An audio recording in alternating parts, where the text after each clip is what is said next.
For over a century, we've moved to the rhythm of combustion, tiny explosions trapped in metal chambers, roaring to life beneath steel hoods. The growl of engines became the sound of freedom, of industry, of power. But now, a new sound rises.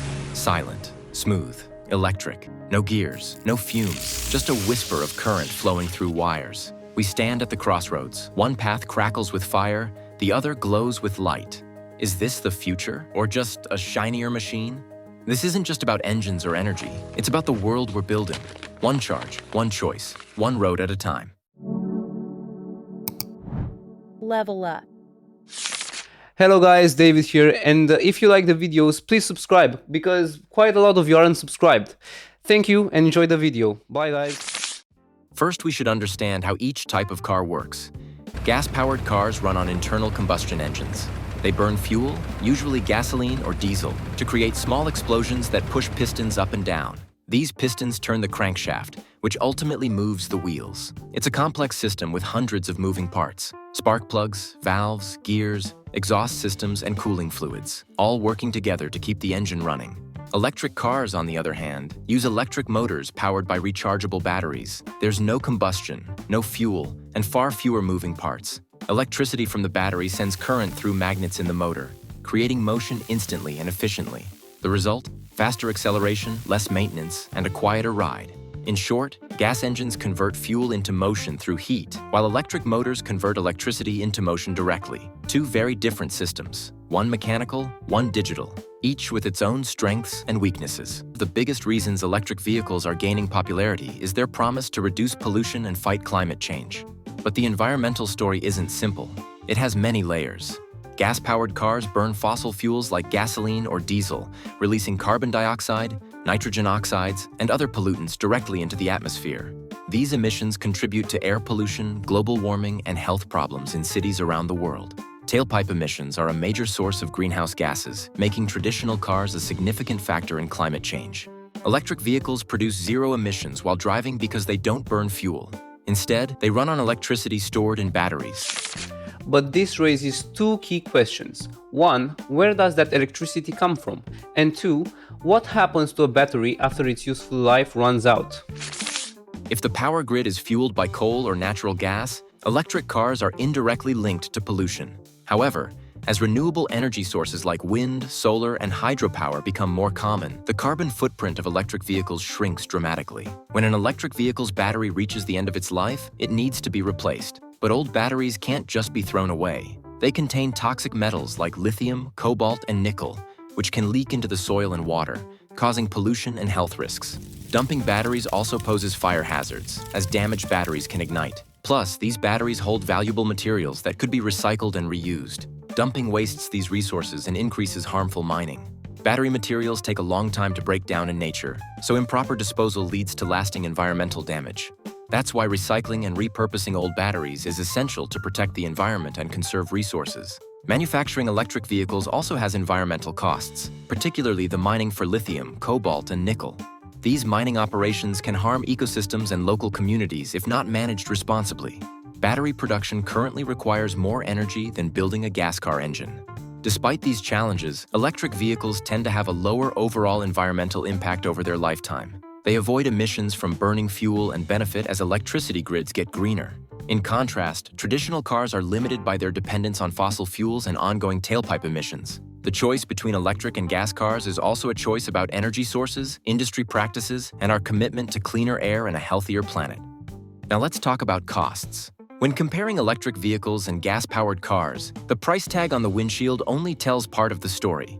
The total cost of ownership includes not just what you pay up front, but what you spend over months and years on fuel, maintenance, repairs, insurance, and resale value. Electric vehicles typically have a higher initial cost, mainly because of the expensive lithium-ion batteries. However, government incentives, tax credits, and falling battery prices are helping to close the gap.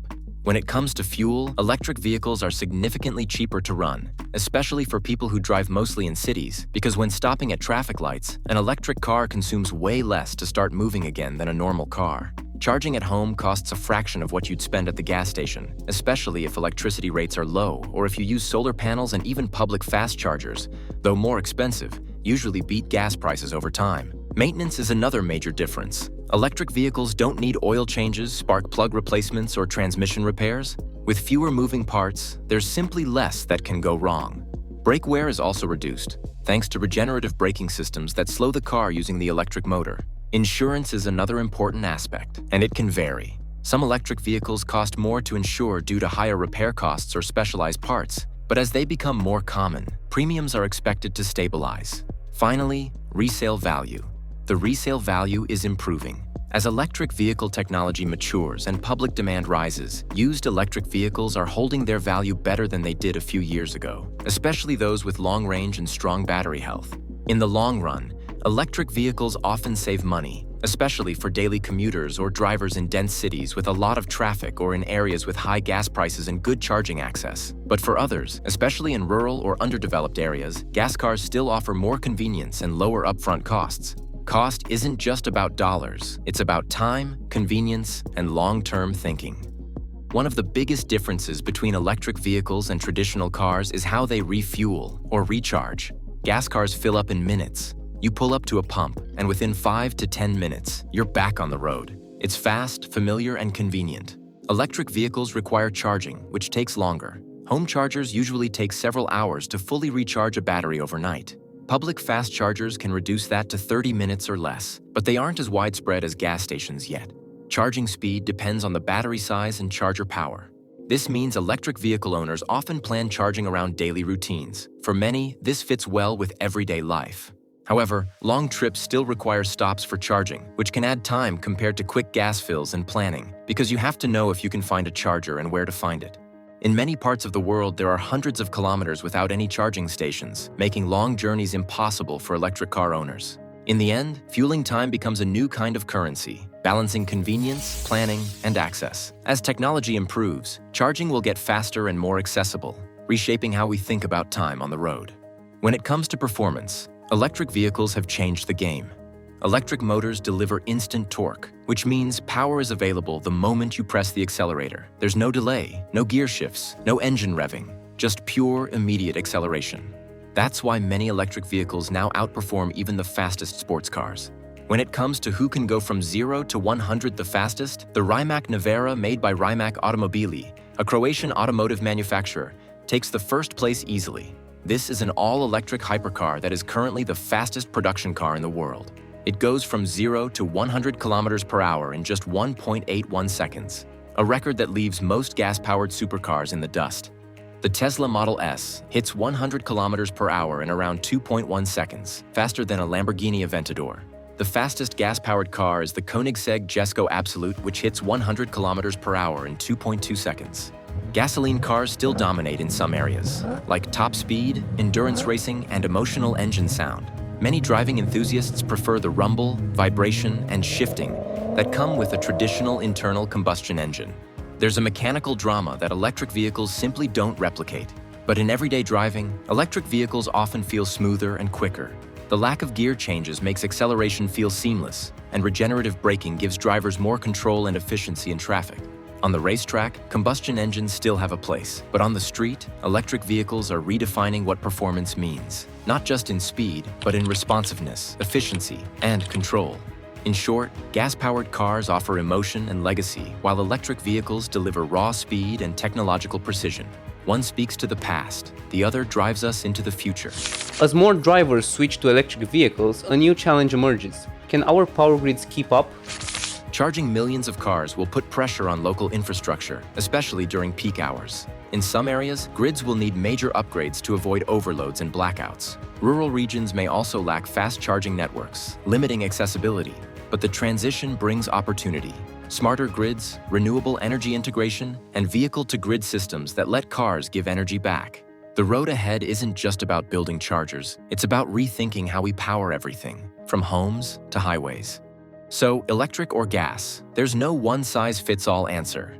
Electric vehicles are cleaner to operate, cheaper to run, and incredibly fast. But they rely on charging infrastructure that's still growing, and battery production has its own environmental costs. Gas cars offer convenience, proven range, and emotional appeal, but they pollute more and cost more to maintain long-term. The right choice depends on where you live, how far you drive, what you value.